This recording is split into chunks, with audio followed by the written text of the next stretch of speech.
পবিত্র ঈদ উল ফিতরকে সামনে রেখে রাজধানীর বাজারে আবারও অস্থির হয়ে উঠেছে নিত্যপণ্যের দাম। বিশেষ করে মুরগি ও গরুর মাংসের দাম বাড়ায় ক্ষোভ জানিয়েছেন সাধারণ ক্রেতারা। তবে কিছুটা স্বস্তি সবজির বাজারে। গত এক সপ্তাহের ব্যবধানে ব্রয়লার মুরগির দাম কেজিতে 20 থেকে 30 টাকা পর্যন্ত বেড়ে প্রতি কেজি বিক্রি হচ্ছে 220 টাকায়, যা গত সপ্তাহে ছিল 190 থেকে 195 টাকা। সোনালী জাতের মুরগি কেজি প্রতি 350 টাকা এবং লেয়ার 310 টাকায় বিক্রি হচ্ছে। সবচেয়ে বেশি বেড়েছে দেশি মুরগির দাম, যা এখন 670 টাকা কেজি। মুরগির মতোই গরুর মাংসের বাজারেও অস্থিরতা বিরাজ করছে।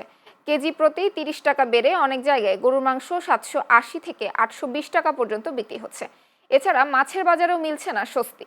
পাঙাশ 220 টাকা, তেলাপিয়া 230 টাকা এবং রুই মাছ আকার ভেদে 350 থেকে 400 টাকায় বিক্রি হচ্ছে। চিংড়ি মাছের দাম মানভেদে 550 থেকে 900 টাকা পর্যন্ত। এদিকে খামারে সরবরাহ কম ও ঈদের বাড়তি চাহিদায় দাম বৃদ্ধির কারণ বলে জানান বিক্রেতারা। লেবুর দামটা এটা তো অস্বাভাবিক বেড়েছিল এবং এখনও আছে, কিন্তু আর বাকি যেগুলো রেশন জাতীয় যেগুলো খাবার সেগুলো আলহামদুলিল্লাহ ভালোই ছিল। গেলাম যেখানে 40 টাকা সেটা হয়ে গেছে 80 টাকা। সব কিছু দামে তো বেশি, সব কিছু না বিশ্বাস সাধারণ জনগণের জন্য। আজকে বাজারে কোনো ঊর্ধ্বগতি নেই, আজকে বাজারের আজকে আগের মতো আছে, একমাত্র গরু গোস্তটা খালি আগের থেকে বৃদ্ধি।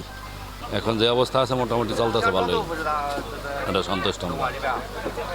বর্তমানে যে অবস্থা আছে এরপরে যদি বাড়ে তাহলে তো সমস্যা। কিন্তু যে তুলনায় আগের থেকে একটু কম, মার্কেট ভাঙার পর থেকে বেচা কেনার এই সংখ্যাটা একটু কমই আছে। ক্রেতা সামগ্রী আছে, মানে এখন বিভিন্ন জায়গায় ছিটে গেছে বাজার যাওয়ার কারণে ক্রেতা একটু কমই আছে।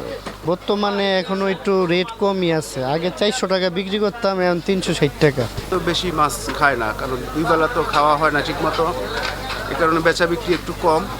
মাছের দাম মোটামুটি কম আছে, মোটামুটি মাছের আমদানি আছে এখন।